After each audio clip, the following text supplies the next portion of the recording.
Então, na semana passada, a gente começou o 17, mas nós não concluímos, porque o comentário do livro O Alvorecer da Vida Espiritual era muito grande e sobrava pouco tempo, né? E a gente queria fazer essa leitura em conjunto do 17, do 18 e 19, como sugerido pelo Otávio.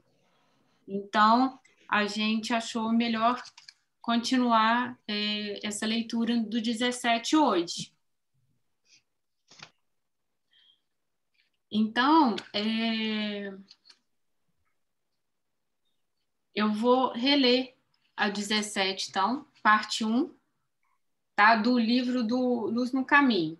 Aí depois a gente faz a leitura do Alvorecer da Vida Espiritual, que é maior. Aí, desde então, a gente não tem mais aquela projeção na tela, porque acabou, não era o livro inteiro. Então, eu vou ler agora, não sei se vocês têm, todo mundo tem o livro, mas eu vou ler. O áudio tá bom para vocês? Excelente. Então tá. Muito bom. Obrigada. Então, 17, aforismo 17. Busca o caminho. Nota. Estas 3 palavras parecem, talvez, demasiado simples para constituírem uma regra. O discípulo pode dizer: estudaria eu estes pensamentos se não buscasse o caminho? No entanto, não te apresses em seguir adiante. Detente e reflete um pouco. É o caminho que desejas ou será que existe, em tuas visões, uma tênue perspectiva de grandes alturas a serem escaladas por ti, de um grandioso futuro a ser atingido? Toma cuidado. A senda deve ser buscada por si mesma e não em função dos teus pés que a trilharão. Existe uma correspondência entre esta regra e a 17ª da segunda série, quando após eras de luta e muitas vitórias, a batalha final for ganha e o último segredo buscado, então estarás preparado para um caminho ulterior. Quando o segredo final desta grande lição for revelado, nele se abrirá o mistério do novo caminho, uma senda que conduz para além de toda experiência humana e que está totalmente fora da percepção ou imaginação humanas. Em cada um destes pontos é preciso deter-se longamente e refletir bem. Em cada um destes pontos é necessário estar seguro de que o caminho foi escolhido desinteressadamente. O caminho e a verdade vêm em primeiro lugar, em seguida vem a vida.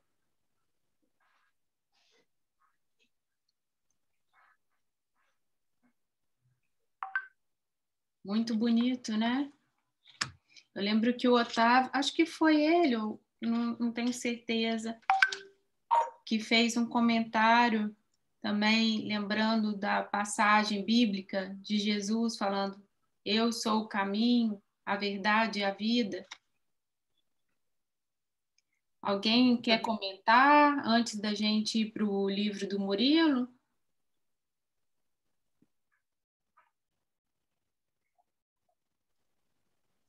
Raquel, esse destaque acaba que o meu livro é uma edição mais antiga, apesar de ser da mesma editora, né?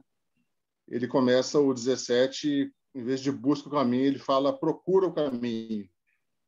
A edição antiga procura o caminho, mas dá no mesmo. Ali na página 45, não sei se para vocês é a mesma coisa, a cena deve ser buscada por si mesma e não em função dos teus pés que a trilharão. É mais um paradoxo, né? Mas o que são esses pés que a trilharão? Para mim é o sentido do mundo físico, né? É onde a gente está embasado, onde a gente está colocado para seguir em frente essa trilha, né? mais um paradoxo do livro aí, não em função dos pés que a trilharão. Também na outra página, para mim é 46, uma senda que conduz para além de toda experiência humana. Olha só, mais uma vez eu acho que se refere ao mundo físico, né?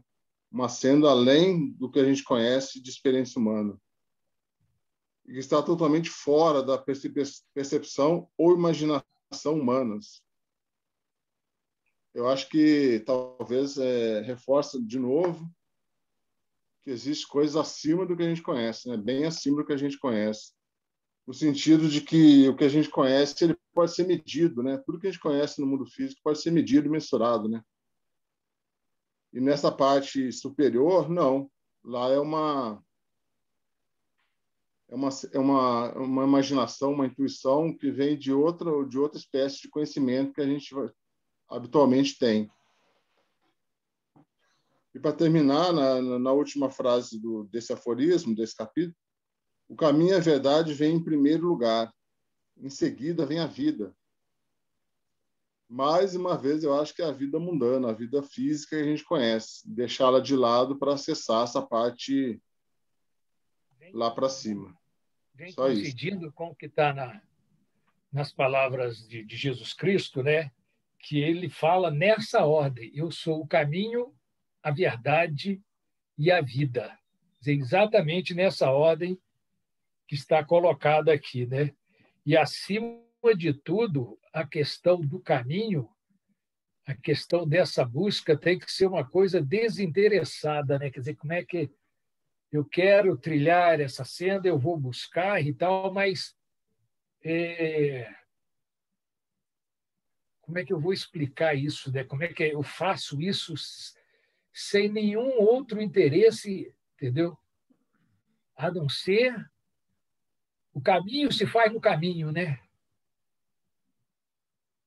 E aí é interessante. Maurício, talvez assim, ajude a nossa reflexão, a questão, a citação que o Sandro fez sobre os pés, né? Meus pés trilharam o caminho da iluminação.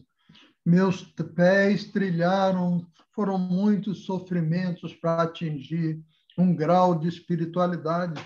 Ou seja, essa ideia dos pés, que o Sandro enfatizou, eu vejo a questão a busca da espiritualidade, a busca da elevação como uma forma sublime de orgulho espiritual. E a busca de qualquer coisa, seja espiritualidade, busca o caminho, é o ego, a personalidade querendo alguma coisa. Curiosamente, na maioria das vezes, é buscar o reconhecimento da espiritualidade. É a figura dos fariseus de antigamente que davam provas de espiritualidade em todas as esquinas, em orações, em exageros e assim por diante. Eu interpretei dessa forma, né? Porque nós estamos aí no fio da navalha, na busca da espiritualidade, como exaltação ou coroação da personalidade, ou a busca da espiritualidade, da elevação pela busca, pelo caminho. É sutil, é muito sutil esse sutra nesse sentido, né? Não sei se tem a ver, mas eu fiz a leitura dessa forma, né? A delicadeza a busca espiritual não é coroamento da personalidade. A busca da espiritualidade vale pela busca. Dizem até que o caminho nos encontra. O caminho encontra o peregrino. Eu não sei se nós discutimos isso em outra reunião. O caminho encontrar o peregrino. Olha que interessante, né? É isso aí, queridos. Um comentário. Também concordo com você. Maurício, tem alguma coisa a ver? É muito... Porque, como exemplo, nós podemos até utilizar alguns exemplos assim de pessoas que encontraram esse caminho. São Francisco de Assis, Mahatma Gandhi, né? E tantos outros, tantas figuras extraordinárias que foram verdadeiros exemplos de espiritualidade, de humanidade, principalmente de humanidade. E eles encontraram o caminho, na maioria das vezes, através de muito sofrimento, de muita angústia, né? O Mandela, por exemplo, anos e anos preso do sofrimento. A figura do Buda, da buscar de encontrar a morte, etc. Espera aí, tem velhice, tem morte no mundo, e ele sai na busca como agonia, e não para exaltação do eu, que ele era um homem rico, era um homem que vivia cercado no palácio, né? Nossa! Busca o caminho. Eu diria que muitas das vezes o caminho nos encontra, né? Porque estamos sendo impulsionados pelas forças da natureza, pelas forças do karma, pela demanda da natureza nos aproximando do caminho, né? Ou seja, os eventos da vida praticamente nos orientam, né? O nosso mapa, nosso GPS é a vida. Muito bem. Delicado esse tema, né, o Raquel? Sutil, muito delicado. Sabe lá o que é? Ah, não, estou buscando o caminho porque eu vou conseguir a luz, vou atingir um patamar elevado de espiritualidade. Olha, chega a ser antipática essa postura, né? Que coisa estranha, né? Outra observação que eu queria fazer, e aí eu até circulei aqui no livro do Murilo, que ele, no 17, em vez de falar busca o caminho, ele coloca busca fora o caminho. Eu não sei se isso foi erro de impressão, porque o 19 é exatamente, né, busca o caminho avançando intrepidamente fora, né? Aí eu não sei se foi erro de impressão, alguma coisa nesse sentido, né?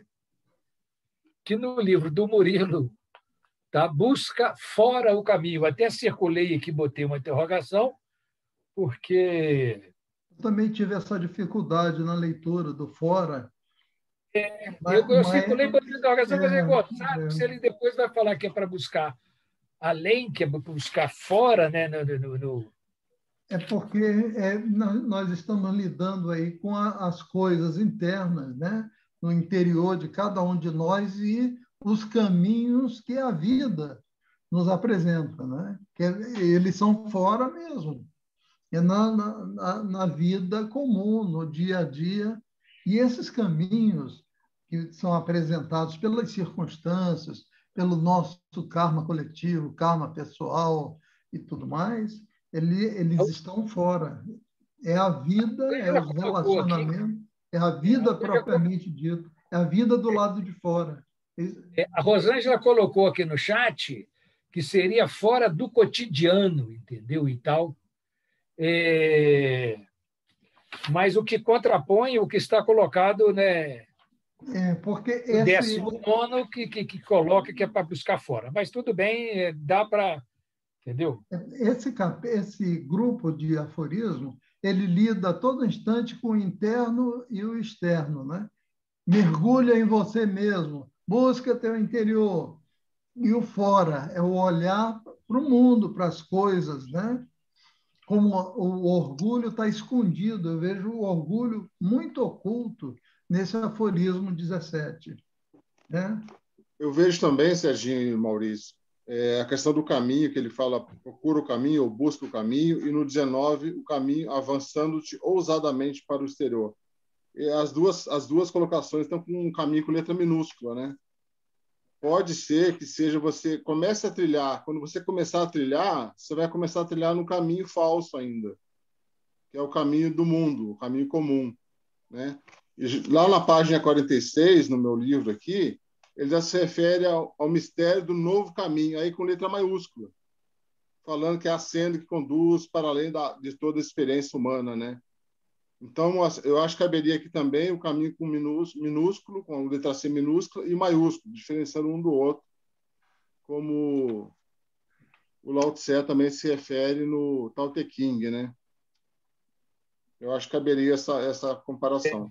Eu também notei essa diferença. Eu acho que pode ser isso que né, a nossa reflexão, o Maurício estava falando. Então, tem aqui... Na última frase do 17, ele trabalha com caminho com letra maiúscula também. Mas já no meio ele fala assim, o discípulo pode dizer, estudaria eu estes pensamentos se não buscasse o caminho, com letra minúscula.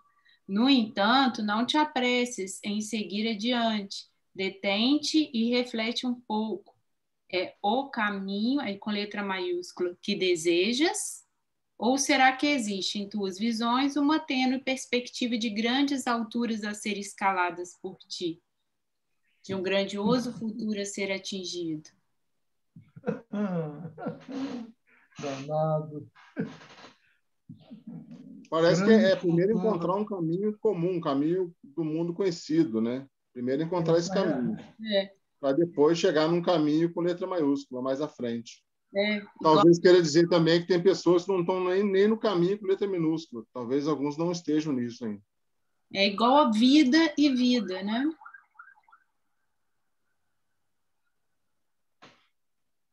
Mas é um aforismo que ela chama atenção, nossa. Acho que a Rosângela colocou mais alguma coisa aqui. Mas é pela vivência das experiências do corpo que encontramos o autoconhecimento.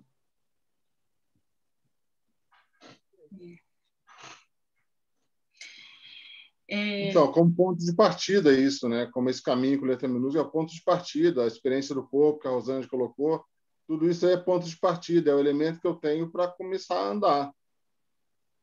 Eu entendo dessa forma. E agora começar a andar sem egoísmo, sem buscar a autovalorização, sem buscar o primeiro lugar no pódio. É um caminho, tem um sentido maior, que é o caminho do altruísmo. Ou seja, buscar o caminho para servir melhor. Buscar o caminho de modo que nossas potencialidades, que já existem, que estão latentes dentro de cada um de nós, guardadinha, se manifeste no mundo, se manifeste em nosso viver. Olha que desafio danado esse, né? Buscar o caminho para o serviço, buscar o caminho pensando na humanidade, pensando nos outros. Pensar em si mesmo é buscar o caminho para a autovalorização, para a jactância. Eu estou luminoso, eu estou purificado, eu estou isso, eu estou aquilo. Né? E quantas pessoas agem dessa forma, né? Principalmente no âmbito religioso. Então, eu diria que é um caminho muito delicado. Agora, qual o propósito subjetivo de cada um de nós? Será que nós... o Sutra fala, né? Será que você não está buscando uma glória, algo grandioso demais nessa busca do caminho? Nós estamos perante um dilema, né? É um dilema. Sim. Eu vejo dessa forma, né? Acho que agora a gente podia passar para o Murilo. Vocês querem... Vamos dar uma lida? A gente podia, né? Ô, Maurício, você gostaria de ler? Posso ler, ué? Posso ler. Entendeu? A nota, antes de chegar no comentário, ele faz uma nota bastante extensa, né? Busca o caminho. Essas palavras parecem estar sendo desprezadas, talvez, para ficarem sós. O discípulo deverá perguntar: deverei eu estudar realmente esses princípios? Não deverei procurar o caminho? Todavia, não deves passar apressadamente nisso. Faz uma pausa e considera o que foi dito por algum tempo. É essa senda o caminho que desejas Ou haverá uma tênue perspectiva nas tuas visões de grandes escaladas a serem por ti trilhadas no futuro muito remoto para perceberes? Tem cuidado, pois o caminho deve ser buscado por si próprio e não levando em consideração os teus pés que o trilharão. Olha só. Há uma correspondência entre essa regra e a de número 17 da segunda série. Quando após eras de lutas e muitas vitórias venceres a batalha final e o segredo final for revelado, então estarás preparado para um novo caminho. Quando o segredo final dessa grande lição for contado, será aberto um mistério para um novo caminho. Um caminho que te levará para fora de toda a experiência humana e que está completamente além da percepção ou imaginação humanas. Em cada um desses pontos, é necessário fazer uma pausa para ter a certeza de que o caminho foi escolhido por sua própria razão de ser. O caminho e a verdade vêm em primeiro lugar e então segue-se a vida. Mais ou menos o que a gente já tinha extraído ali da leitura do aforismo lá no Luz do Caminho, né? Chama atenção, né, que quando o segredo final for contado, será aberto um mistério para um novo caminho. Um caminho que te levará para fora de toda a experiência humana e que está completamente além da percepção ou imaginação humanas. Quer dizer, mais ou menos um pouco do que o Sandro falou da questão do caminho da vida cotidiana, do caminho que você apenas sem estar evoluído espiritualmente para atingir esse segundo caminho que está além da experiência humana, né? Acho que é por aí. O comentário dele no livro está assim: esse versículo possui uma imensa profundidade, pois nos leva ao que não é humano no sentido relativo da palavra, mas sim ao transhumano. É a ideia de que a nossa senda, o nosso caminho, é apenas um caminho naquilo que está, como é dito, completamente além da percepção ou imaginação humana. Para alcançarmos uma pálida visão desses supremos e enfumaçados horizontes humanos, vamos remontar ao passado a seres que tiveram esta percepção. Seria impossível citarmos todos. Seguem alguns que deixaram marcas na sabedoria divina, na teosofia sobre a qual falamos. Começamos com os sagrados mestres da Índia antiga, os rishis ou rishis, que já falavam na pluralidade dos mundos, conforme pode ser constatado nos Vedas, nos Puranas, onde se fala de Brahmamanandas, ou seja, os ovos de Brahma incontáveis no universo. Cada um desses ovos é nada mais do que aquilo que modernamente se chamam galáxias. Devemos recordar com reverência o mártir Giordano Bruno, queimado em 1600 d.C. pela Inquisição, pelo crime de afirmar a imensidade dos universos, bem como Helena Blavatsky, que em sua obra A Doutrina Secreta escreve sobre isso. Dessa forma, a evolução sendo um fato indiscutível, a libertação, uma meta enunciada por todas as religiões, o que acontece quando o ser humano atinge o máximo de sua possibilidade humana e transforma-se em um Buda, em um Tirthankara, em Deus, ou o nome que quiseres dar, de acordo com a tua formação, ao pináculo da existência humana. É lógico que a marcha ascensional continua e que nesta galáxia ou dentro dela Esses seres, como disse o Buda, são tão numerosos como os grãos de areia do rio Ganges, continuarão a sua infinita ascensão, até algo que é transhumano, pois está além da concepção e percepção do ser humano vulgar. O mesmo pensamento abrangente de uma transhumanidade já era conhecido no Antigo Egito, através de Hermes Trismegisto, que já nos dava essa visão transcendente de um universo infinito.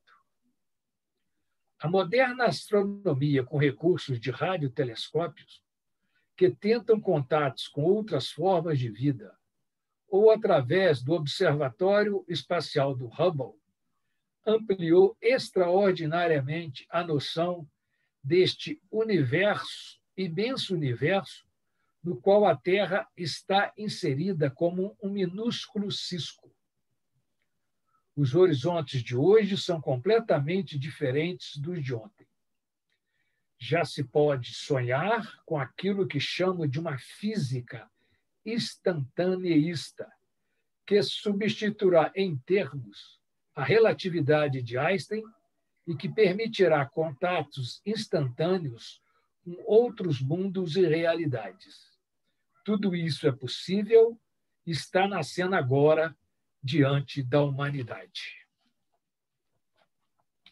Muito bom, muito bonito, né? Muito didático também, né? Na questão de falar da pluralidade dos mundos, né? Quer dizer, que isso já está descrito desde os antigos escritos lá dos Vedas, dos Puranas, né? Quando se fala dos ovos de Brahma, né? Que hoje seriam as galáxias, né? Nosso sistema solar, nossa Terra e tal, estamos numa das galáxias, né? Que se deu o nome de Via Láctea. Mas quantas outras existirão? Quantos caminhos nos levarão, né, para essa imensidade, né, dos universos, né, e não só o nosso que a gente está aqui, né?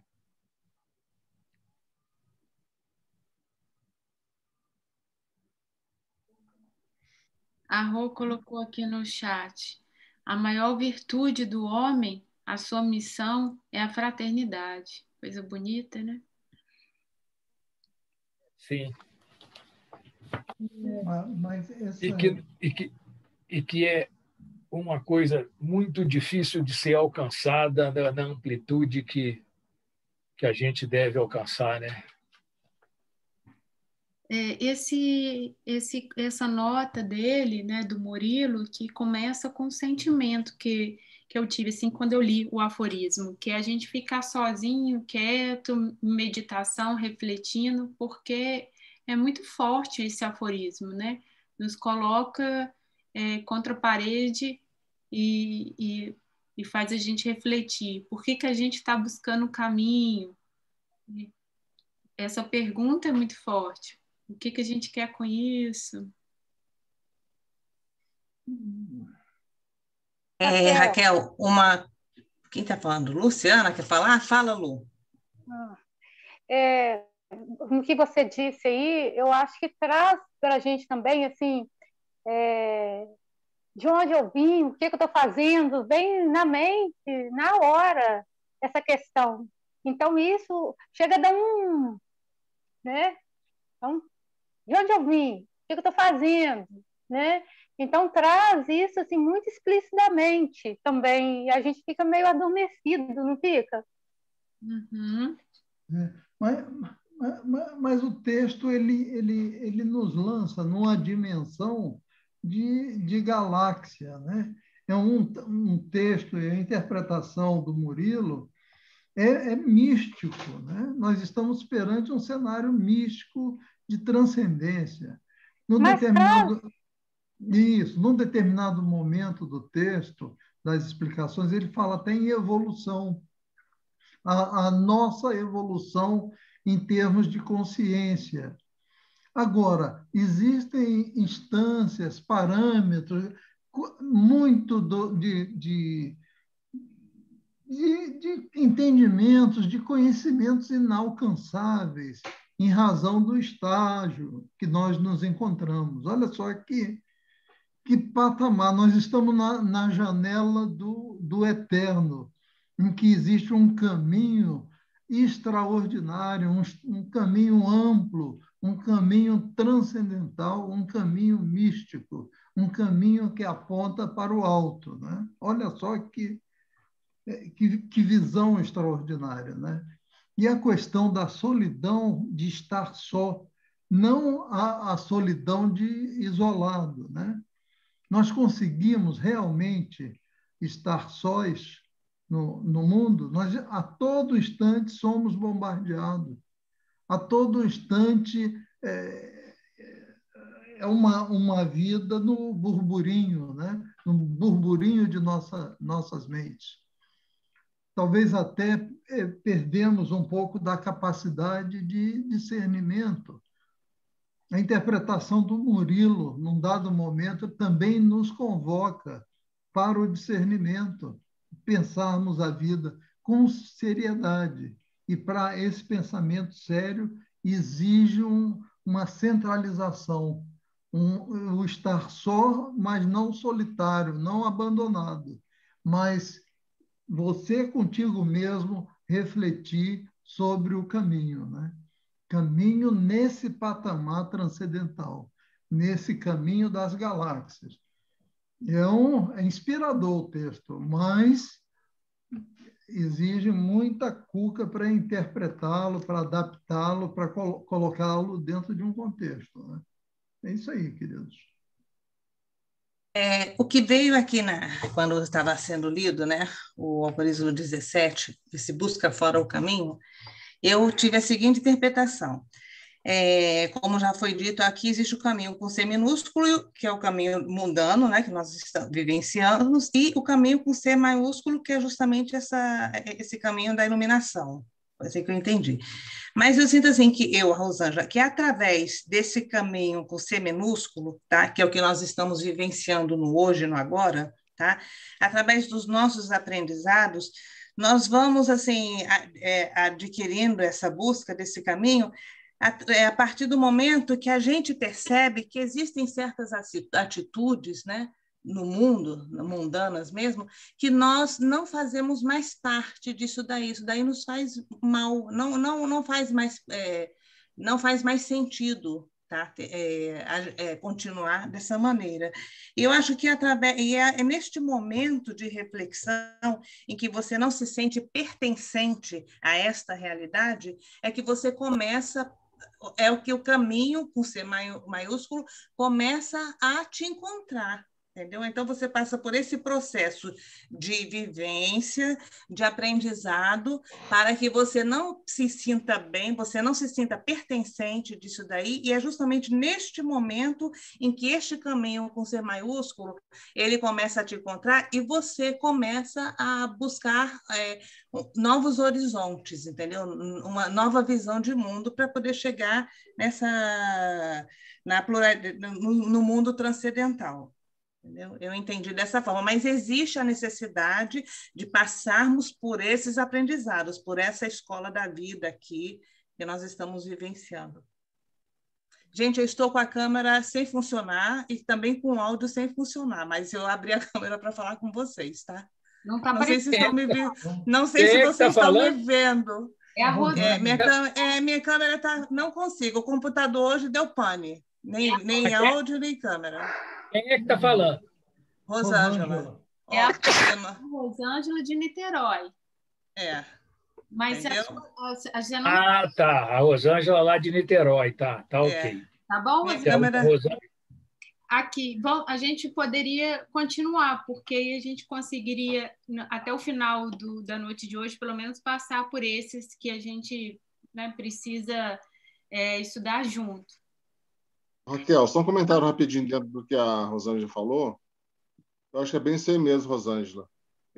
Se é um caminho com letra minúscula, ele está ligado a um eu com letra minúscula também, que é o ego, o pequeno ego. Uhum. E para chegar nesse caminho maiúsculo, é dito também que é matar esse pequeno ego. uma certa forma, eliminá-lo, né? Que aí ajudaria a clarear a questão de como chegar nesse caminho de letra maiúscula e do eu superior também com E maiúsculo, né? Ô, Sandro, Então, mas eu tive, não sei se foi um livro que eu estava lendo, não sei se foi uma palestra que eu assisti da Sociedade Teosófica. Não sei, não acho que não foi aqui na Sociedade Teosófica, não. Eu ouvi dizer semana passada, acho que foi semana passada, que a gente não tem que acabar com o ego, a gente tem que educá-lo. Tem essa visão que a gente tem que ter. Aí eu me perdi totalmente, porque estava vendo assim, não, o ego realmente tem que eliminar esse ego, porque ele está me jogando no chão. Ele não está permitindo que eu avance naquilo que eu quero alcançar. Aí nessa palestra a pessoa falou assim, não, não se acaba com o ego, você educa o seu ego. Isso está certo? Aí eu fiquei perdida. É o ego, o eu minúsculo que é reativo, né?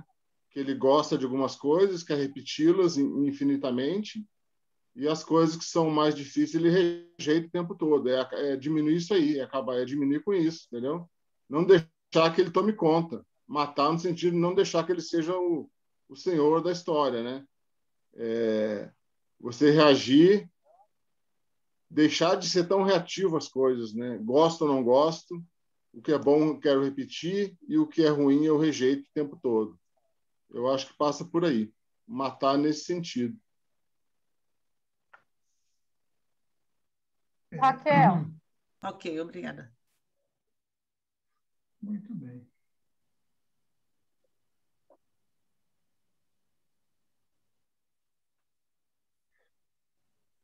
Pode falar, Luciano. Pode falar, gente. Oh, não, pensei que tivesse desligado.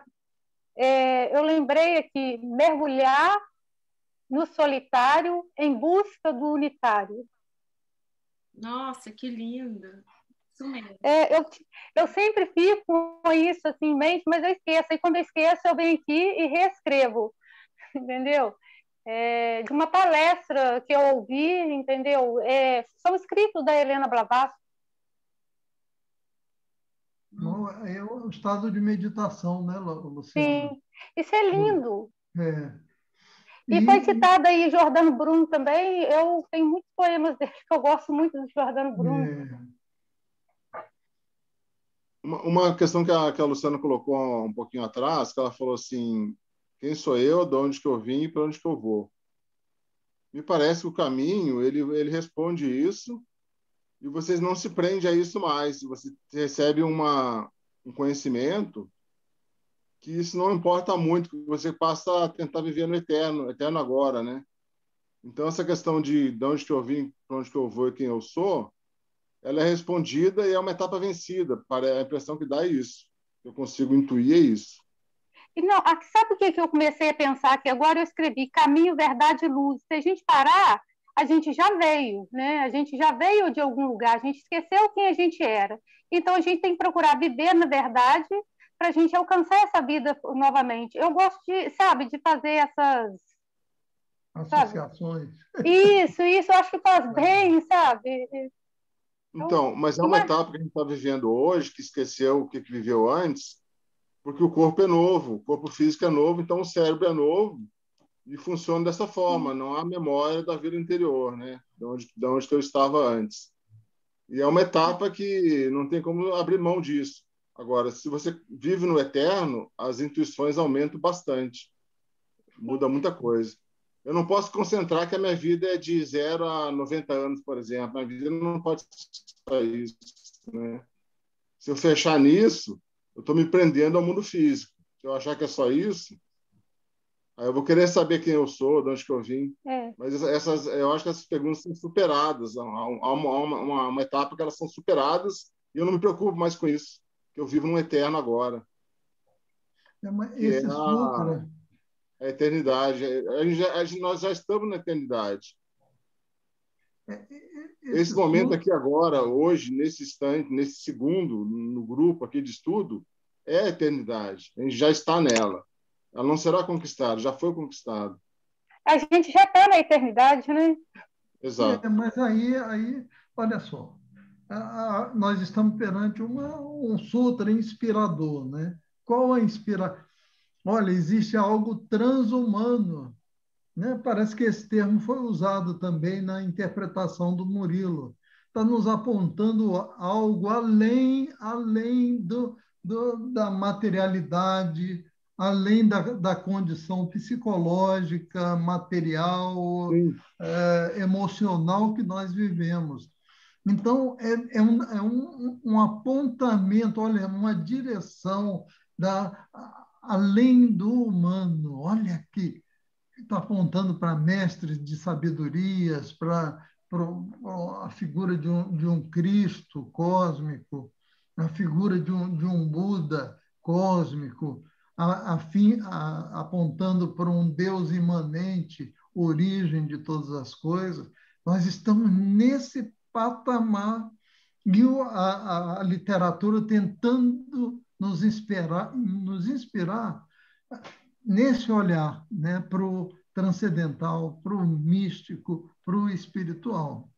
Olha, existe um caminho, existe esse caminho além além do caminho com C minúsculo que vocês analisaram assim muito bem, de uma forma bem interessante. É delicado esse sutra, muito interessante, mas de outra feita, nós não podemos nos esquecer das nossas potencialidades. Quantas potencialidades existem em cada um de nós, prontas para eclodirem no mundo, pronta para que cada um de nós seja um colaborador, seja uma entidade construtora no mundo, no planeta Terra, no universo, no cosmos, né? Quantos talentos, né, o Raquel, fazendo a referência ao Novo Testamento, latentes, prontos para eclodirem na vida de cada um de nós, né? Na busca desse caminho maior. Busca o caminho. É isso aí, querido. Perfeito, Serginho. Mas a gente observar aonde está o Buda na gente, aonde que ele está? Hoje, agora, onde que ele está? Na verdade, essa ele mente já está está, quando eu né? falar. Ele é Ele essa já mente que está você está escutando encoberto a minha pela voz. nuvem.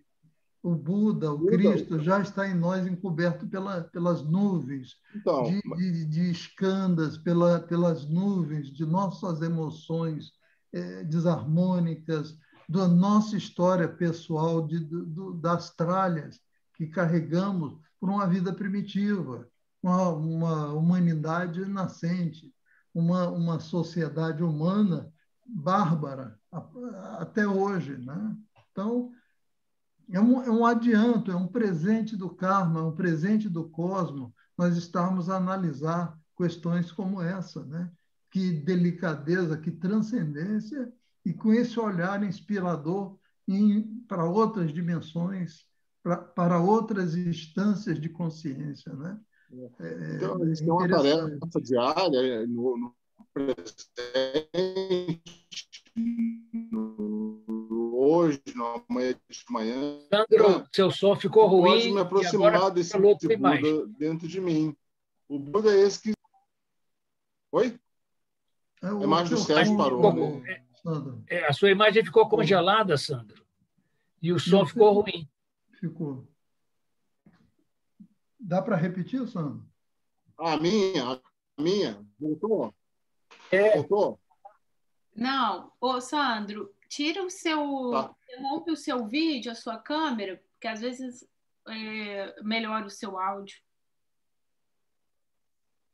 Estão me ouvindo, Raquel? Me ouve bem? Sim, vamos lá. Então, aonde está esse Buda na gente agora, aqui nessa reunião? É essa mente que você tem que está me ouvindo falar. Esse é o Buda. É essa mente aí que é o que tem que ser resolvido, né? A gente pode falar assim, mas tem o Buda mítico, a história que a gente estuda aqui, o Siddhartha Gautama, etc, etc. O que ele faz? A gente não sabe qual que é a rotina dele diária, a gente não sabe bem o que ele faz, mas tem uma coisa que eu posso imitá-lo a hora que eu quiser, é a meditação. Meditação no sentido de, não só de parar para pensar, mas meditar mesmo, sentar no chão, na cadeira e meditar, né?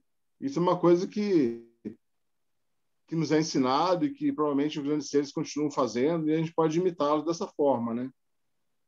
Tem a questão da frase que ele deixou também, Siddhartha Gautama, cessa de fazer o mal, faze o bem, ser puro de coração.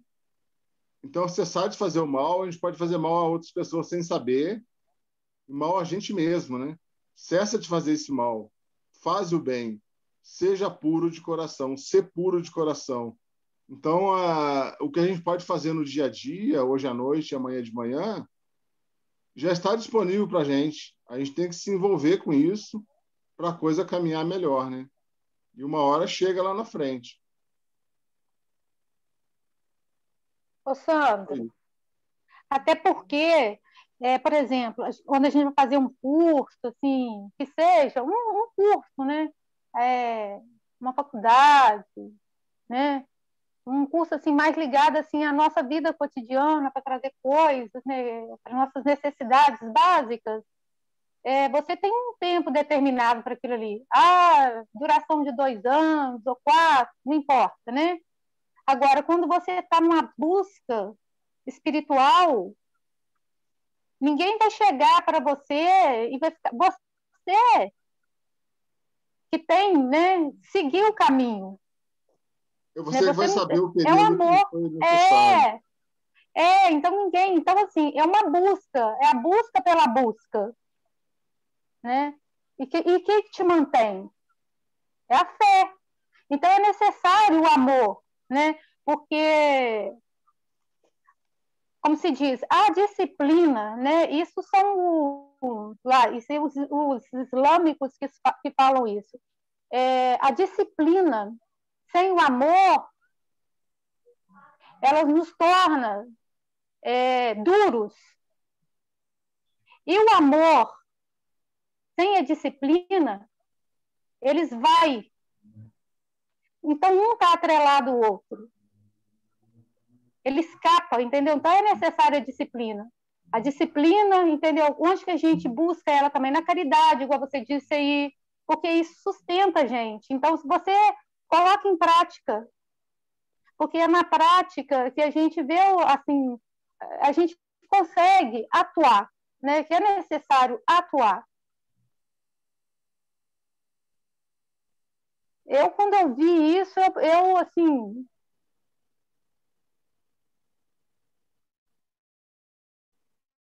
eu refleti muito, sabe, sobre isso.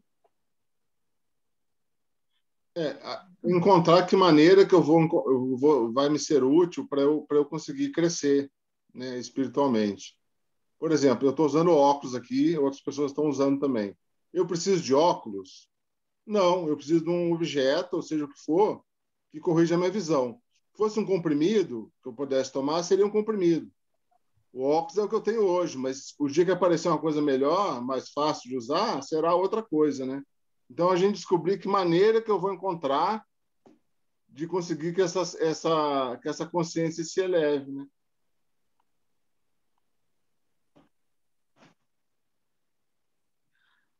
Irmão, essa elevação da consciência, já que falou isso daí, quando você tem um desafeto, né? E você quer superar isso daí. Então, são energias contrárias, vou falar em termos energéticos, são energias contrárias e que você não deve duelar, né? Você olhar um desafeto como uma pessoa que ele é um ser que está nesse é doente. Não queria usar um adjetivo que pudesse baixá-lo, né? Denegrir, sei lá. Mas assim, você olhar teria que ser esse olhar de compaixão, né? Para você poder cortar energeticamente isso daí.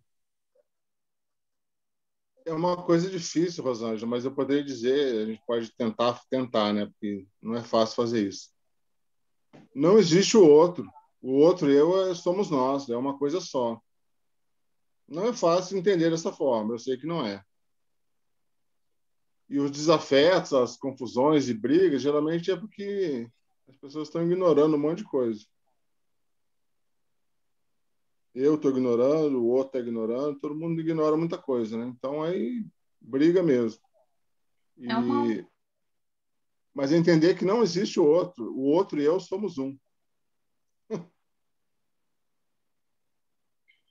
É uma oportunidade também, eu entendo, para a gente ir além, olhar para aquela pessoa e ir além da aparência, dos aspectos da personalidade, e além disso.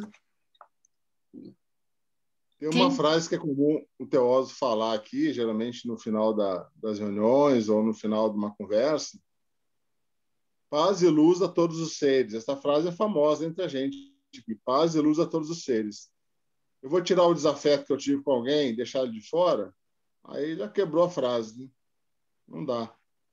Mas é difícil, tá, Rosana? É muito difícil mesmo. É esse que é o aprendizado. O aprendizado é exatamente esse. Nesse caminho... Porque não dá para ter aceitação, né? Não dá mais para ter aceitação. Então, assim, eu fico tentando buscar uma maneira, não é aceitar aquela situação, mas uma maneira de não duelar com aquela situação, tá? Isso através das meditações, né? Das minhas reflexões, entendeu? Mas toda hora... E eu busco sempre o caminho do meio, justamente por ter essa visão que nós somos todos um. Mas aí, novamente, então eu fico pensando, gente, em que ponto que eu estou errando? O que eu tenho que enxergar para que realmente isso não me aflija mais? Aquilo ali não me pertence. Tem uma solução, que é uma solução muito curiosa, apresentada pelo filósofo o Jiddu Krishnamurti. Diz ele que nossas agonias, nossas dores, é porque o mundo se apresenta de um jeito que não é o modo que nós esperamos. Nós observamos alguém, é uma pessoa tão boazinha, tão afetiva, tão isso, aquilo. À medida que você se aproxima, percebe que não é absolutamente nada daquilo que você pensou. Então, o Krishnamurti sugere que nós vejamos a realidade como ela é. Olha só que cruel, né? Nossa Senhora.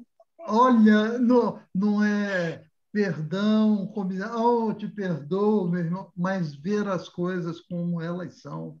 Dizem que é uma bela aproximação para a maioria de nossos problemas diários. Tá?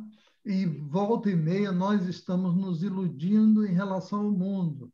Ou seja, a realidade teima em se apresentar de um modo diferente do que nós pensamos a respeito dela. Olha que reflexão interessante. Agora, dizem que a compreensão não é perdão, não é emocionalismo, não é nada, mas dizem que uma visão correta dos fatos é um ganho interessante em relação a essas adversidades, a essas contradições que nós nos deparamos no dia a dia, né, em nossas vidas. É uma reflexão, querido.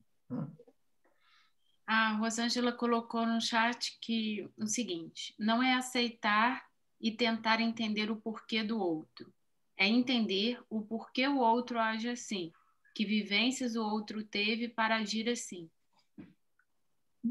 Equivale. É ver as coisas como elas são. E eu penso também... Isso é mindfulness. O importante é o aqui e o agora. Olha só. Vamos lá, querido. E eu também compartilho dessa visão que o Sérgio acabou de colocar, sobre aceitar as coisas como elas são, as coisas, as pessoas e as situações. Isso não é, o termo aceitar não é, mas enxergar as coisas como elas são. Aceitação, o observar, o compreender, o introjetar uma situação qualquer, curiosamente, a ação correspondente está pronta para ocorrer no mundo, em alguma instância. Agora, se essa ação ela possuir a inspiração de uma reunião teosófica elevada, que fale de amor, fraternidade, o estranho, o inimigo é você mesmo, todas essas ideias, a tendência é amortecer um pouco a violência que existe dentro de cada um de nós. Nós não temos a coragem de admitir o nosso lado esquisito, né? O nosso lado de iras, enfim, não vale a pena discorrer para não trazer as emoções, né? Mas dizem que uma conscientização profunda sobre o que quer que seja, a ação está pronta a se expressar no mundo.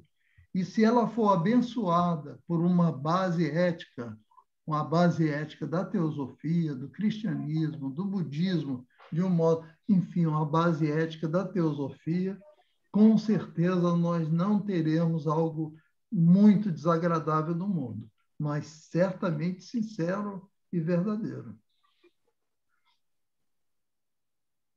E aí a gente caminha um pouco para desidentificação, né, Sérgio? A gente acaba vendo as coisas como elas são e percebendo que, vendo como elas são aceitando, você acabou de falar, não é o termo, mas a gente não se apega a essas situações, aos fatos. A gente olha, observa como elas são. Um pouco como eu entendo sobre isso, Sérgio. Não sei. É o desafio do Krishnamurti ver as coisas como elas são.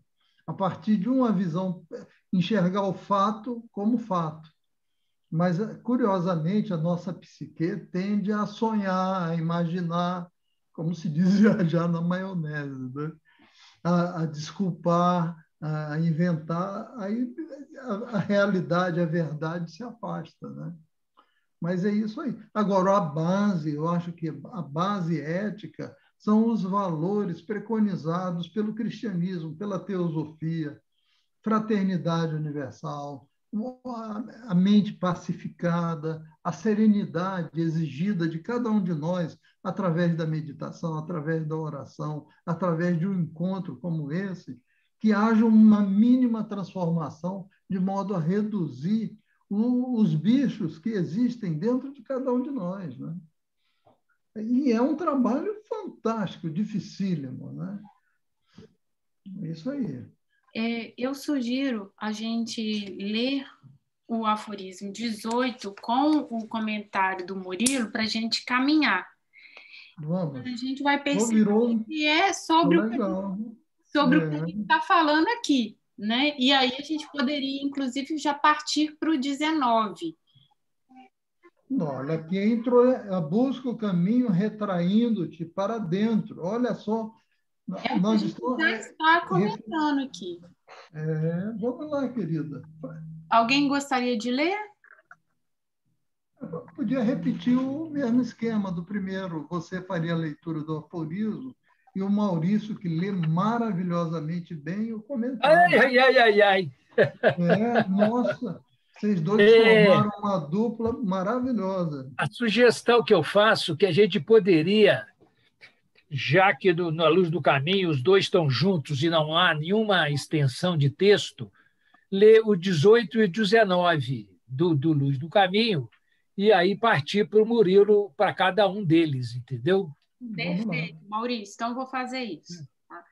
Então, o aforismo 18. Busca o caminho recolhendo-te para o interior. E o 19. Busca o caminho avançando audaciosamente para o exterior. Que lindo! Parece um paradoxo, uma contradição.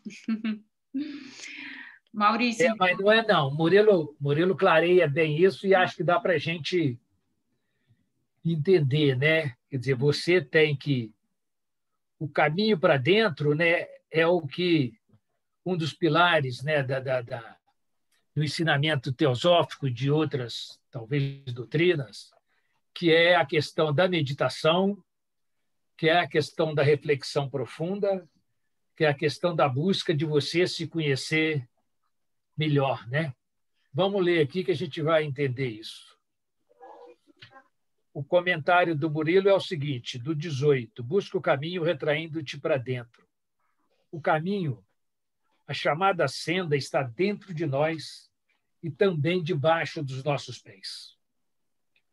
O que temos que fazer é interiorizar-nos cada vez mais sem deixarmos, entretanto, de fazer parte do nosso mundo externo, pois estaríamos, então, caindo num perigoso estado psicótico ao cortar literalmente todos os pontos de apoio com a nossa realidade exterior e transformar-nos em um mero vegetal.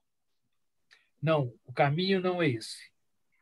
Uma deliciosa historinha zen representada por pequenos quadros, chamada Os 12 Quadros da Conquista do Touro Selvagem, mostra um pequeno pastor que, depois de ter perdido um belo e selvagem touro negro, consegue montá-lo, domá-lo e volta para casa. Atinge a iluminação resplandecente no alto de uma colina. O touro, a paisagem e tudo desaparece num nada. O nada aí com letra maiúscula. Mas pouco depois ele volta e é visto no último quadrinho, no meio do mercado, comprando frutas de um mercador. O ser realizado nunca se isola. Pelo contrário, participa a sua plenitude e ajuda os outros seres a encontrarem. É o mesmo caso apresentado na antiga tradição judaica da existência dos tzadiques, que são pessoas desconhecidas pela grande multidão, mas no seu silêncio trabalham ativamente pela humanidade.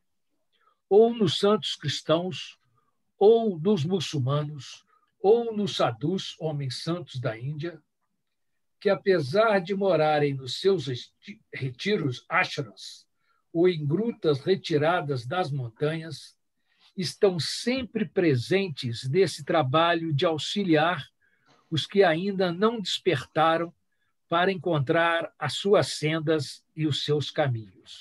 Quer dizer, essa busca para dentro, que eu, no início, comentei, no sentido de cada um de nós estar fazendo a sua reflexão mais profunda para se autoconhecer e para poder ter uma participação na vida mundana mais ética, mais positiva e tal.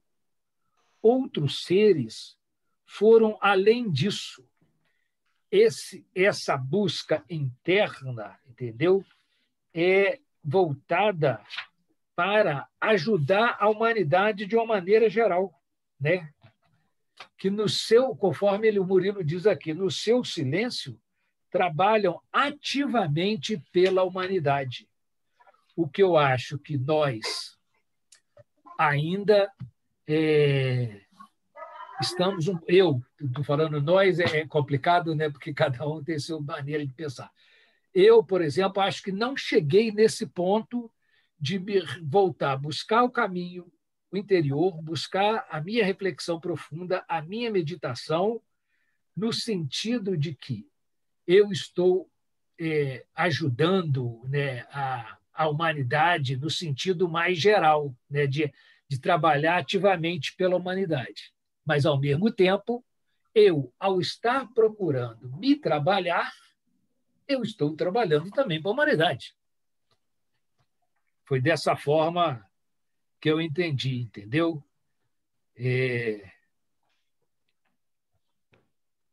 Acho que ainda não encontrei minha senda, ainda não encontrei meu caminho. Estou na busca dessa forma de interiorizar isso. É o meu comentário, além do que o Murilo citou aqui. É isso aí, Maurício.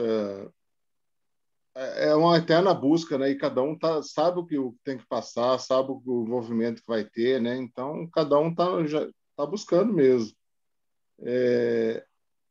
Você pegar um livro e, igual a gente está fazendo aqui, um ler para o outro, é um trabalho também, né? É um trabalho de ajuda à humanidade. Não só a gente mesmo se melhorar, mas o que a gente está doando para o outro, o horário, quando a gente tem que preparar um material, ler um livro, quem está fazendo a leitura, todo mundo está se doando, é um trabalho também. A gente tem é mais costumeiro, né, achar que caridade é levar doações para as pessoas, lógico que é também, e é muito importante. Mas esse trabalho aqui também tem uma grande importância, né, para a humanidade e vai ser, e é necessário, já é necessário para a gente elevar a qualidade humana, né? Então, seguimos em frente.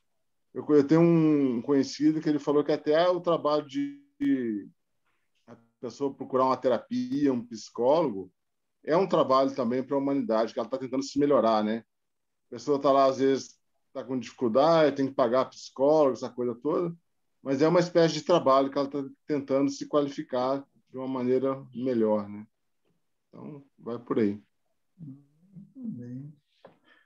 Busca o caminho avançando intrepidamente fora. Olha só, sonho impossível. Dom Quixote de La Mancha, não é? O Dom Quixote, os sonhos impossíveis, da Dulcineia, do cavaleiro que lutava contra todas as coisas. E quantos sonhos impossíveis da pessoa amada. Ele via a Aldonza, né, da estalagem, como Dulcineia. O nome dela era Aldonza. Ele substituiu até o nome dela.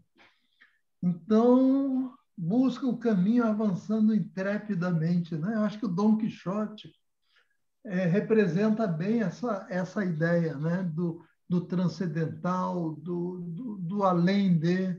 Parece que a arte tem que entrar em cena aqui nessa busca inspiradora e intrépida, né? da espiritualidade, da expressão do belo em nosso dia a dia. Olha só.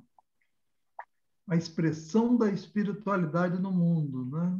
Dom Quixote de La Mancha, os grandes idealistas, Giordano Bruno, né? Foi citado. São Francisco de Assis, irmão Sol, irmão Lua, intrépido, né? A ponto de considerar os astros irmãos dele, o respeito pelos animais, o amor pelos reinos, né? Muita coisa. Busca o caminho avançando intrepidamente, olha, e é um caminho intrépido em relação ao mundo. Olha que inspirador isso. Mas antecede um trabalho de internalização. E como que ocorre essa internalização? Meditação, oração, silêncio, né? Discernimento, né? Dores também. Né? Ele enfatiza aí na questão desse versículo 19, que é uma coisa que às vezes a gente não pensa nisso, que o externo e o interno são duas faces de uma coisa que é una, né? Pois não há, em última análise, o dualismo, né? Essa frase que a Raquel colocou aí em azul, entendeu? E vai citando no final desse texto, né? Quer dizer, eu vou continuar lendo aqui. Pessoas extraordinariamente ativas, como os Karma Yogis na Índia, encontram a sua realização no trabalho atuante por uma causa social ou por uma casta de párias deserdados pelo destino. Temos ainda os exemplos de Mahatma Gandhi, Albert Schweitzer e Madre Teresa de Calcutá e de todos os outros, né, que, através de uma intensa participação social, realizam-se espiritualmente. Isso é de uma beleza total, né? Quer dizer, e esses exemplos que ele cita aí, quer dizer, obviamente que eu não conheci nenhum Karma Yogi lá na Índia, mas, né, conheço um pouco da história do Gandhi, do Albert Schweitzer e da Madre Teresa de Calcutá, e que realizam um trabalho de participação social, de atividade social, né? Bastante intensa, né? Eu fui procurar saber, porque tem um hospital no Rio que chama Albert Schweitzer, entendeu? E eu fui procurar saber, era um humanista, um alemão humanista que foi teólogo, foi filósofo e foi médico, entendeu? E que deu uma atenção total para os africanos lá das colônias francesas, no Gabão, entendeu? Então, ele foi um homem de uma atuação assim, social incrível, de uma dedicação total, entendeu? E que viveu por 90 anos, entendeu? E hoje tem um hospital no Rio que tem o nome dele. Entendeu?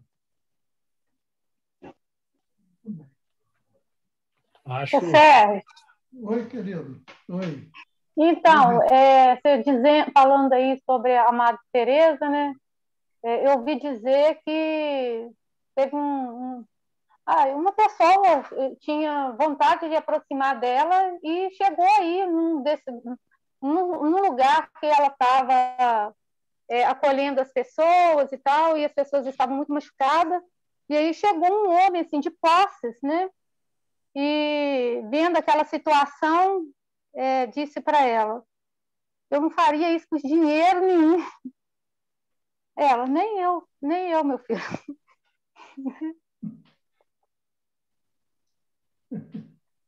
Eu sempre penso nisso, nem eu, meu filho. Só isso que ela disse.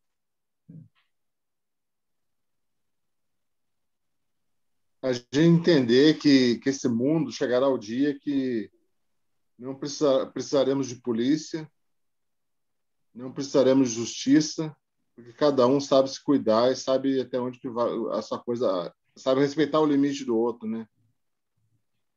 Pensando nisso, a gente entende que está num mundo bem longe desse ideal, né? Está muito longe da coisa. Cada um ser responsável por si e respeitar o direito do outro. E o desafio é caminhar em direção a alguma luz, possível, né? E o desafio, Sandro, é nós encararmos o mundo do jeito que ele está. Sim, a partir daqui, a partir de hoje. O futuro por vir, se nós conseguirmos, em alguma medida, influenciarmos positivamente os nossos círculos, em primeira instância, nós mesmos, né?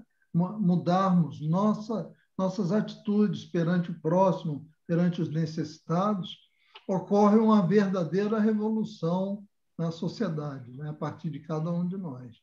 Serginho, olha que dureza em pensar nisso que eu vou falar agora. Vale. Se voltar um mestre desse, a gente mata ele de novo. Olha que dureza isso. Não, do jeito que as coisas estão, não tenho a menor dúvida. Ele é morto de novo. De novo. Nossa, não vou nem pensar nisso. Mas é verdade isso. Mas eu sei. É uma noção de contexto, né? 2000 anos, se nós seguirmos com seriedade, com segurança o Novo Testamento, que é o Novo Testamento do amor, né? Apresentado por Jesus e seus apóstolos, a sociedade, o mundo seria um outro espaço, né? Mas cada religião traz sua verdade, traz seu avatar. Na verdade, no frigir dos ovos, as religiões trouxeram muito mais fronteiras, muito mais divisões, e não a união entre os povos, a união dos ideais, a união do religare, né? Independente de seus avatares e independente de seus ícones. Complicado. Nós que somos aspirantes, né? Nós carregamos uma tocha, né? Que não peguem em nossas vestes, né, querido? Sim. Nós carregamos essa tocha. A gente, ao menos, consciência disso, porque tudo começa quando se tem consciência. Luciana, como uma planta. Como uma planta. Amada, namastê. Uma planta tem consciência de que ela é um alimento, entendeu? Que a função dela é nos alimentar.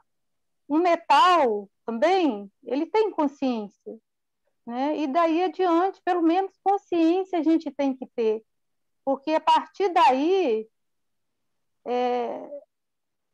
se a gente realmente quer fazer essa trilha, entendeu? Porque há dualidade, né? O direito, primeiro, não é o nosso direito. É fácil falar. Falar é fácil. O primeiro é o direito de Deus. Primeiro falar aquilo que nós acreditamos, que tem sentido. A nossa reunião de hoje, nós não temos obrigação nenhuma, não somos prosélitos. O prosélito é aquele que quer convencer todo mundo, aquele que está na porta do metrô com um livro sagrado em mãos, convencendo os transeuntes. E nossa conversa, nosso modo de ser, modo teosófico, é o diálogo, né? Será que é isso mesmo? Olha, é minha ideia, hein? Cuidado, avalia direitinho. E isso é o fio da navalha, né? E no trato humano, de perceber até divergências e conviver bem com as divergências, que também não é fácil. Nossa, aquela pessoa pensa tão diferente de mim, aí você estabelece, às vezes, até um clima de inimizade, né? Pode ser ideias complementares. Se levar para o lado pessoal, né? Se levar para o lado pessoal, é muito fácil você agradar as pessoas dando, entendeu? Alguma coisinha. Agora, se você chega, de repente, com uma palavra assim, de coração mesmo, né? Assim, acontece, né? E se a gente levar para o lado pessoal, a gente não... Entendeu? O fato, a teosofia fala muito de unidade de todas as coisas. E a percepção que nós somos frutos de um planeta Terra, nós somos frutos de uma natureza, não precisa uma palestra inteira para explicar essa origem de todos nós, que nós somos frutificações, somos seres oriundos do planeta Terra. A interdependência entre nós é evidente. Nós dependemos do que plantou o nosso almoço lá na terra, na colheita, etc., que nos alimentou, que nos deu vida, né? A interdependência psicológica, mental, de estudo de um grupo teosófico, isso aqui é uma interdependência em que nós nos ouvimos, né? Cada um de nós é uma fração de sabedoria, é uma fraçãozinha de experiência válidas, né? Isso é muito importante. O trabalho é esse também, curioso, né? Não vamos esperar terminar a reunião para o Zoom. A reunião do Zoom é um trabalho fraterno, é um encontro, né? É um gathering. Ai, querido. Eu fico doida para chegar a sexta-feira para a gente poder ter esses encontros, poder, né? Pois é, o trabalho é esse também, Luciana, por incrível que pareça. E aí esse questionamento que a Luciana trouxe, volta aquele da Rosângela, né, de ver as coisas como são, e no meu entendimento, ir aos poucos se desidentificando com as situações, as coisas e as pessoas, né, entendendo. E tentando ir além disso, e além dessa personalidade, do que as pessoas nos mostram. Todo mundo é um ser divino, sagrado, somos irmãos. Olhar com esse olhar mais amoroso, afetuoso, ciente de que todo mundo aqui está aprendendo. E né, estamos juntos. Eu assim, gostaria de destacar que ficou para mim desse encontro de hoje. Eu vou falar 3 frases aqui do Murilo, nos comentários. Do 17, quando traz do aforismo, busca fora o caminho, para mim ficou essa frase. Eu preciso falar com você. Esse versículo possui uma imensa profundidade, pois nos leva ao que não é humano, no sentido relativo da palavra, mas sim ao transhumano. É a ideia de que a nossa senda, o nosso caminho, é apenas um caminho naquilo que está, como é dito, completamente além da percepção ou imaginação humana. Aí eu iria para o 18 agora, em que o Murilo traz essa belíssima imagem na primeira frase do comentário, que é: o caminho, a chamada senda, está dentro de nós e também debaixo dos nossos pés. O que temos que fazer é interiorizar-nos para cada vez mais, sem deixarmos, entretanto, de fazer parte do nosso mundo externo. E aí, finalizando com o 19, ele fala, o comentário, externo e interno são duas faces de uma coisa que é una, pois não há, em última análise, o dualismo. Então, para fechar esses três, no meu entendimento, eu resumiria nessas 3 frases, que eu gostei bem. E uma frase que o Sérgio trouxe hoje, que eu anotei aqui, que é estamos na janela do eterno. Muito lindo. Olha que legal! Quem foi esse cara que falou isso? Porra. Você, estamos na janela do eterno, olhando o caminho que nos aponta, e esse caminho é para o alto. Olha, hoje esse cara, hein? Depois me dá o WhatsApp desse cara.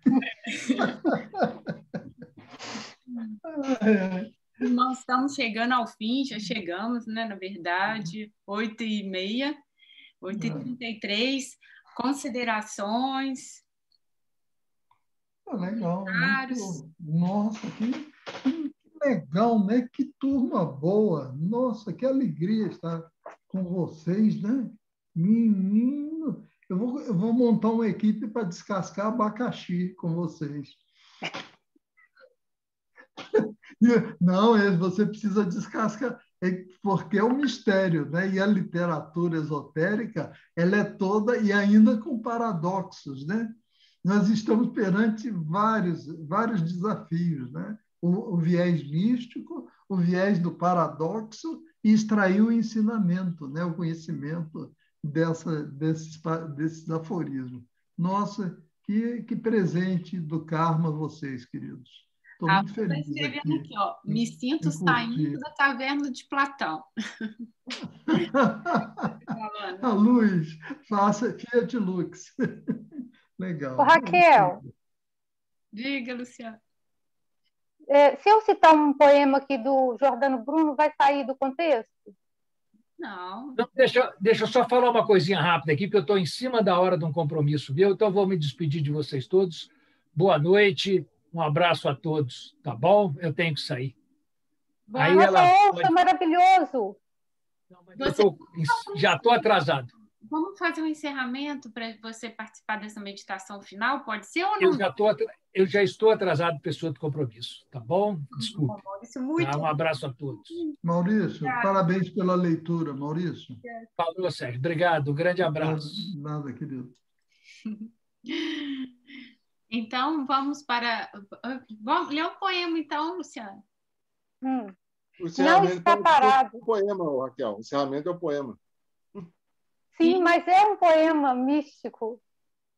Não está parado, gira, o que no céu e céu do céu se mira. Para cima ou para baixo, tudo se move, em tempo longo ou breve. Seja pesado ou leve, e tudo vai, talvez, com o mesmo passo, para o mesmo lugar. E tudo corre até chegar. Tanto remexe a água em ebulição, que uma mesma parte move-se para cima ou para baixo, e a mesma agitação. A tudo impõe o fado dessa arte. Que lindo. Maravilha. Lindo, lindo. Como é que ele... Gente, Estou emocionada pelo Jordano Bruno. O eterno movimento, extremamente Sabe místico. o nome desse poema? Esse aqui, na verdade, isso aqui são os portadores de chama. Olha, que lindo. Desculpa, não ouvi. Portadores de chamas. Portadores de chama. Eu tenho esse poema decorado, mas de vez em quando ele me foge, sabe? Aí eu tenho que estar bem assim, calma, e aí eu vou andando e vou citando ele comigo mesma, sabe? Você levita com esse poema, tá? Muito bem. O que está no meu zap também é. Lá do zap. Ele toca na gente profundamente, sabe? Põe no grupo, querida. Eu vou mandar, então. Legal, lindo, eu gostei. Gente, gratidão. Muito obrigada pela noite, pelo estudo, por esse encontro. Fala, Rosângela, desculpa te E gratidão aí pela existência de todos vocês, tá? E vocês estão acrescentando muito na minha vida. Tá muito legal sentar aqui nas terças-feiras e poder ouvir o que tem que ser ouvido, entendeu? E lamento aí pela minha câmera, que não sei o que está acontecendo, vou ver o que está acontecendo, mas eu estou presente aqui, tá bom? Muita gratidão pela existência de cada um de vocês. Namastê. Obrigado. Beleza. Obrigado, gente. Boa noite a todos aí. Obrigada. Boa noite, gente. Eu estou sempre aprendendo. Raquel, tchau, amada. Você já acabou de falar. Tchau, Luciana. Tchau, tchau, Margarida. Ô, Margarida. Tchau. O Paulo não está aí hoje, não? O Paulo, acho que ele já saiu. Tchau. Ele estava aqui. Oi, Margarida. Que bom Tudo bem aí? Tudo bem? Tudo bem. Graças a Deus, tudo ótimo. Como é que vocês estão aí? Bem? Estamos bem. Tentando procurar o caminho, né? Ô, Margarida, que bairro você está morando aí, Margarida? Que bairro que é? Córrego Grande. Ah, tá. Sabe onde é? Sei. É perto da Lagoa, né? É passagem para Lagoa. Aí tem um caminho aqui muito bonito que dá para a gente ver a aguinha batendo lá, ver o mar lá longe. É muito bonito. Aí é muito bonito, né, local. Margarida? Hein? É. Aí é muito bonito, né? É realmente muito bonito. Meio mágico mesmo. Tá com saudade de São Mateus? Junho a gente está indo para ficar 2 meses. Ah, tá. Se Deus quiser. Agora eu vou ficar um pouco lá, um pouco aqui, né? Isso aí. Mas a gente sente falta, assim, né? Sente falta das montanhas.